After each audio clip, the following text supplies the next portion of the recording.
Hello दोस्तों, आपके अपने चैनल MK स्टडी 92 चैनल में बहुत बहुत स्वागत है।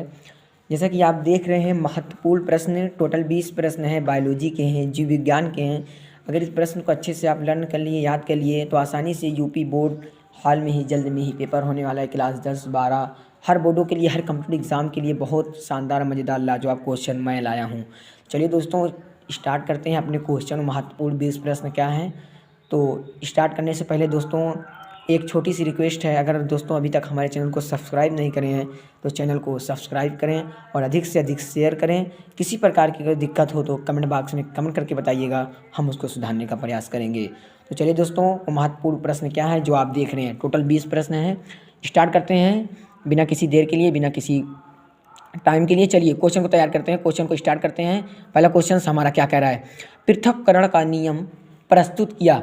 इन दोस्तों जो पृथक्करण जो हमारा था, उसका नियम किसने प्रस्तुत किया था, कौन वैज्ञानिक ने प्रस्तुत किया था? तो आपको बताना है पृथक्करण का नियम, जो रूल था, पृथक्करण का रूल था, उसको किसने प्रतिपादित किया था या प्रस्तुत किया था, यानी उसके फाउंडर, संस्थापक पूछ रहा है इस सवाल में। तो आसानी से अगर पता हो तो कमेंट बॉक्स में कमेंट करके बताइएगा, उसका जिसका आंसर हम बताएंगे। तो चलिए बताइए, टोटल 20 प्रश्न हैं, वीडियो बीच में स्किप मत करिएगा, तो पूरे वीडियो में अंत तक बने रहिएगा। पृथक्करण का नियम प्रस्तुत किया, तो बताइए कमेंट बॉक्स में कमेंट करके पहले का आंसर।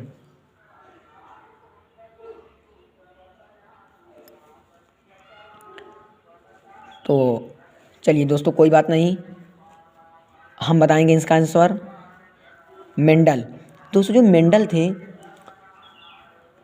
वो अनुवांशिकता के जनक भी माने जाते। इस क्वेश्चन में अनुवांशिकता की भी चर्चा की गई है, बस इसके बाद ही अनुवांशिकता का क्वेश्चन है। तो पृथक्करण का नियम प्रतिपादित या प्रस्तुत किया किसने किया, मेंडल ने। कोई अगर पूछ लेगा कहीं पर भी, कोई पर्सन, कोई आचार्य, कोई महोदय, कोई गुरु, कोई सर, तो आसानी से बताइए मेंडल ने पृथक्करण का नियम प्रस्तुत किया। इस प्रकार दोस्तों हाईलाइटर क्वेश्चन है दूसरा, इसको अच्छे से देखिए, थोड़ा बारीकी से समझिए, बारीकी से पढ़िए।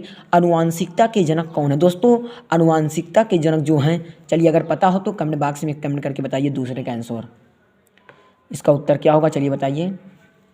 तो दोस्तों कोई बात नहीं, आसानी से हम इसको बताएंगे, ग्रेगर जॉन मेंडल।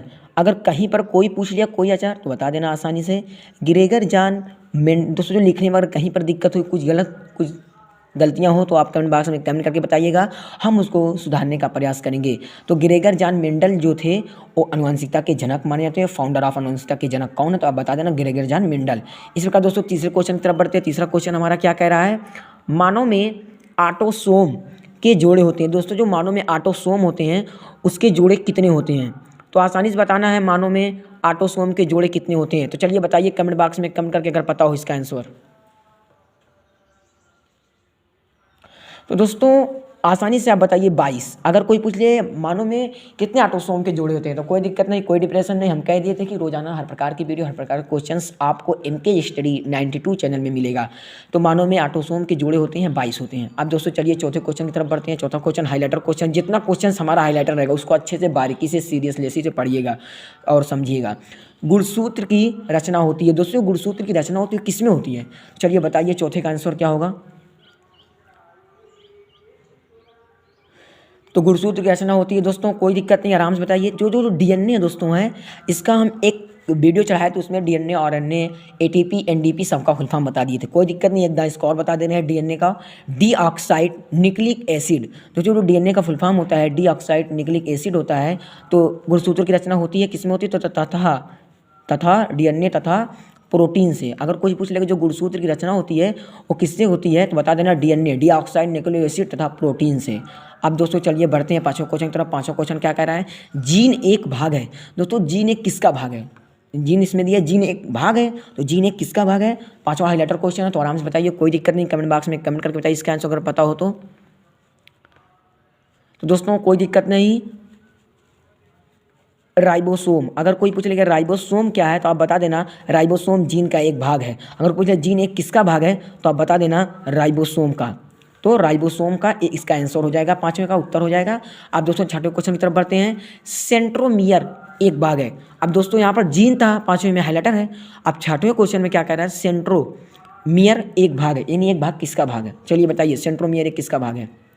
दोस्तों गुणसूत्र पे बहुत क्वेश्चन हम तैयार किए, इसमें आप आसानी से उस क्वेश्चन को अच्छे से लर्न करिए, याद करिए, धीरे से एक नंबर चुरा लीजिए, पा लीजिए, अटैक कर लीजिए, उस पर हमला कर लीजिए, कोई दिक्कत नहीं, कोई डिप्रेशन नहीं। आपका MK हिस्ट्री नानू चैनल आपके साथ और हमेशा रहेगा। तो छठा क्वेश्चन जो हमारा है, सेंट्रोमियर एक भाग है, तो किसका भाग है, चलिए बताइए इसका उत्तर क्या होगा। दोस्तों कोई दिक्कत नहीं, गुणसूत्र, अगर कोई पूछ लेगा गुणसूत्र का एक भाग है, बता देना आसानी से, सेंट्रोमियर। दोस्तों 7वें क्वेश्चन की तरफ बढ़ते हैं। जीन पाए जाते हैं, तो दोस्तों जीन किस में पाए जाते हैं। अभी तक तो आप पढ़ते जीन एक किसका भाग है, आप राइबोसोम का, इसका आंसर बताएं कमेंट बॉक्स में। अब दोस्तों 7वें का आंसर आपको बताना है, जीन पाए जाते हैं तो किस में पाए जाते हैं, चलिए बताइए कमेंट बॉक्स में कमेंट करके 7वें का आंसर क्या होगा। तो दोस्तों बताइए, कोई दिक्कत नहीं, आराम से बताइए। तो दोस्तों 7वें का जो आंसर होगा, जीन पाए जाते हैं गुणसूत्रों पर। अगर कोई पूछ ले गुणसूत्रों पर क्या पाए जाते हैं, तो जीन पाए जाते हैं, ठीक है। अगर कोई पूछ ले जीन किसका भाग है, तो बता देना राइबोसोम का। देखिए दोस्तों गुणसूत्र से 2 क्वेश्चन तैयार हुआ, जीन से हमारा 2 क्वेश्चन तैयार हुआ। जीन क्वेश्चन से हमारा 2 क्वेश्चन तैयार हुआ, एक जीन किसका भाग है तो राइबोसोम का, एक जीन पाए जाते हैं गुणसूत्रों पर, 2 क्वेश्चन तैयार हुआ। अब दोस्तों एक क्वेश्चन और जीन से, 8वां क्वेश्चन हमारा क्या कह रहा है, जीन विनिमय होता है। दोस्तों जो जीन विनिमय होता है हमारा 8वां क्वेश्चन, चलिए बताइए, अगर पता हो तो कमेंट बॉक्स में कमेंट करके इसका आंसर, काफ़ी बड़ा आंसर इसका है, तो कोई दिक्कत नहीं, नहीं पता होगा इसका आंसर हम बताएंगे, पहले आपको बताना है इसका आंसर कमेंट बॉक्स में कमेंट करके। चलिए बताइए, कोई दिक्कत नहीं दोस्तों, जीन विनिमय होता है अर्धसूत्री। दोस्तों जो अर्धसूत्री विभाजन, अर्धसूत्री विभाजन के, दोस्तों आराम से लिख रहे हैं, कोई दिक्कत नहीं, 2 बार इसको बोल रहे हैं, कहीं पर लिखने में किसी प्रकार की दिक्कत हो कमेंट बॉक्स में कमेंट करके बताइए, हम उसको सुधारने का प्रयास करेंगे। दोस्तों अर्धसूत्री विभाजन के प्रथम चरण में, अगर कोई पूछ ले अर्धसूत्री विभाजन के प्रथम चरण में क्या होता है, बता देना जीन विनिमय होता है। तो जीन विनिमय किस में होता है, इसका आंसर उत्तर है आपके सामने, आपके एकदम करीब, बताइए इसका आंसर, कोई दिक्कत नहीं।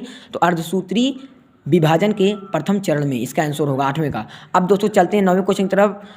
टोटल 20 प्रश्न है, वीडियो बीच में स्किप मत करिएगा, पूरे वीडियो में अंत तक बने रहिएगा। 9वें प्रश्न की बात करते हैं, उत्परिवर्तन का कारण है, बायोलॉजी का क्वेश्चन है, बहुत इंपॉर्टेंट क्वेश्चन है। तो 9वें क्वेश्चन क्या कह रहा है, उत्परिवर्तन का कारण है, तो उत्परिवर्तन किसका कारण है, चलिए बताइए। दोस्तों जीन से रिलेटेड बहुत क्वेश्चन है, इसका भी आंसर शायद जीन होगा, चलिए बताइए, अगर पता हो तो कमेंट बॉक्स में पहले कमेंट करके बताइए, उसके बाद इसका आंसर हम बताएंगे।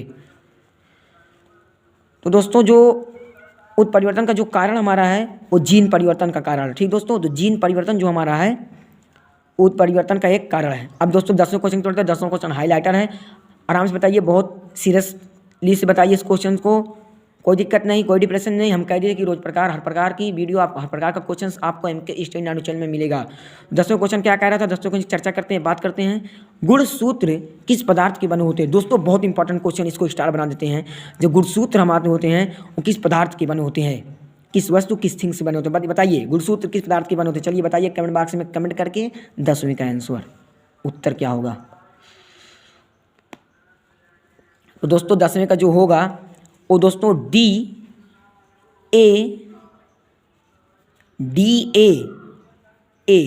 अगर कुछ DAA वह प्रोटीन क्या है, कोई दिक्कत नहीं है, कोई आचार्य, कोई महोदय, कोई सर, कोई गुरु, कोई श्रीमान, कोई सर, कोई अध्यापक, कोई कहीं पर पूछ ले, बता देना गुणसूत्र किस प्रकार के बने होते हैं, तो आप बताइए, आसानी से बताइए, आपका चैनल MK हिस्ट्री नानू चैनल आपके साथ और हमेशा रहेगा। तो DAA वह प्रोटीन जो हमारा है दोस्तों, वो गुणसूत्र उसी पदार्थ की बने होते हैं। तो इसका आंसर 10वें का दोस्तों DAA वह प्रोटीन है। तो दोस्तों पूरा क्वेश्चन 20 प्रश्न है, 20 प्रश्न अंत तक बने रहिएगा, वीडियो बीच में स्किप मत करिएगा। तो इसका आंसर दोस्तों था DAA वह प्रोटीन। इसी प्रकार दोस्तों अब चलते हैं 11वें प्रश्न की तरफ। टोटल 20 प्रश्न है, यहाँ से आप देख रहे हैं, यहाँ से टोटल प्रश्न हाईलाइटर हैं, मजे के क्वेश्चन, सारे क्वेश्चन, 2-3 क्वेश्चन ऐसे जिसमें हाईलाइटर नहीं है, बाकी क्वेश्चन हाईलाइटर हैं। दोस्तों हम कह दिए थे जो मेरे हाईलाइटर क्वेश्चन होंगे उसको आप बारीकी से पढ़िए और आसानी से 1 नंबर कहीं पर भी चुरा लीजिए। हर कंप्लीट टाइप के एग्जाम से रिलेटेड हमारा क्वेश्चन रहता है। तो दोस्तों 11वें क्वेश्चन की बात करते हैं। डॉक्टर हरगोविंद खुराना को कौन सा, दोस्तों यहाँ पर कौन है, कौन सा पुरस्कार मिला था अतः किस सन में। दोस्तों डॉक्टर हरगोविंद खुराना थे, उनको कौन सा पुरस्कार मिला था, कौन सा अवार्ड मिला था और अतः किस सन में मिला था। तो चलिए बताइए, अगर पता हो तो कमेंट बॉक्स में कमेंट करके इसका आंसर बताइए, 11वें का आंसर। तो दोस्तों कोई दिक्कत नहीं, हम बता देते हैं, कोई डिप्रेशन नहीं, आपका चैनल आपके साथ है, आपका MK हिस्ट्री चैनल आपको आपके हमेशा साथ रहेगा। तो दोस्तों जो नोबेल पुरस्कार था, नोबेल पुरस्कार, नोबेल पुरस्कार जो था नोबेल पुरस्कार था वो डॉक्टर हरगोविंद खुराना को मिला था। अतः किस सन में मिला था? तो सन जो होगा सन दोस्तों जो होगा 1968 होगा। तो अगर कोई पूछे लेगा सन 1968 नोबेल पुरस्कार किसको मिला था? नहीं, अगर ऐसे नहीं, कई लोग को मिला था नोबेल पुरस्कार। तो आप क्वेश्चन अगर कोई पूछेगा इसके अकॉर्डिंग पूछेगा, डॉक्टर हरगोविंद खुराना को कौन सा पुरस्कार था, किस सन में मिला था? तो आसानी से बताइए, नोबेल पुरस्कार मिला था तथा सन 1968 में मिला था। अब दोस्तों चलिए ब्राह्मण क्वेश्चन, हाईलाइटर क्वेश्चन हमारा बहुत इंपॉर्टेंट क्वेश्चन है। TH मॉर्गन ने अपना अनुवांशिक प्रयोग किस पर किया? जो TH मॉर्गन थे वो अपना जो अनुवांशिक प्रयोग था वो किस पर किए थे? तो चलिए बताइए, कमेंट बॉक्स में कमेंट करके इसका आंसर क्या होगा? ब्राह्मण का आंसर। कोई दिक्कत नहीं दोस्तों, हम आसानी से लिखते हैं, 2 बार इसको पढ़ते हैं, आप आसानी से लर्न करिए। हमारे चैनल MK चैनल पे जाइए और नोटबुक उठाइए, इसको लर्न करिए, याद करिए धीरे से। हर पेपर में, हर एग्जाम में बैठ कर 1 नंबर चुरा लीजिए, पा लीजिए। हमारा जो क्वेश्चन होता है दोस्तों, कंपेटिटिव टाइप के जितने एग्जाम होते हैं उससे रिलेटेड हमारा क्वेश्चन है। तो दोस्तों ब्राह्मण का आंसर फल और मक्खी। अगर कोई पूछ लेगा फल मक्खी पर अनुवांशिक का प्रयोग किस पे कौन से व्यक्ति किए थे? तो बता देना TH मॉर्गन ने। अब दोस्तों 13वें क्वेश्चन की तरफ बढ़ते हैं। अंतर्जातीय प्रजनन के दो उदाहरण लिखिए, यानी 2 उदाहरण बताना आपको। अंतर्जातीय जो अंतर्जातीय प्रजनन होता है, अंतर्जातीय जो जिस जाति में अंतर होता है उस प्रजनन के 2 उदाहरण आपको बताना है। चलिए बताइए, अगर पता हो कमेंट बॉक्स में कमेंट करके 13वें का आंसर क्या होगा। तो दोस्तों कोई दिक्कत नहीं, कोई डिप्रेशन नहीं। खच्चर दोस्तों, जो खच्चर होता है, एक हम लिख देते हैं खच्चर, अंतर्जातीय स्तर पे आता है खच्चर। और दूसरा दोस्तों जो होता है हमारा टाइगन। टाइगन जो टाइगर नहीं, टाइगर माने होता है चीता, यहाँ पर होगा टाइगन, ग खाली ना खाली। तो दोस्तों जो 13वें का आंसर होगा, एक खच्चर होगा, एक टाइगन होगा। तो अंतर्जातीय प्रजनन के 2 उदाहरण आपको हम लिख दिए, एक टाइगन, एक खच्चर। अब दोस्तों 14वें क्वेश्चन की तरफ बहुत इंपॉर्टेंट है, यहाँ पर स्टार बना देते हैं। हरित क्रांति को कहा जाता है दोस्तों, हरित क्रांति यानी हरी क्रांति को कहा जाता है, क्या कहा जाता है? तो क्या कहा जाता है, कब कहा जाता है, किस लिए कहता है, कि प्रकार किस लिए? तो आपको इसमें जाना है। तो आपको 14वें का आंसर बताना है कमेंट बॉक्स में कमेंट करके। चलिए बताइए, हरित क्रांति को कहा जाता है। तो दोस्तों जो हरित क्रांति है वो रहेगी, इसका आंसर उत्तर रहेगा कृषि उत्पादन में वृद्धि। दोस्तों जो हमारा हरी भरी सब्जी, हरी भरी फल होगी, फसल होगी, फल नहीं फसल होगी, क्रॉप होगी जो हमारी उगेगी हरी भरी, तो भाई जाहिर सी बात है जो कृषि उत्पादन होगा उसमें वृद्धि होगी।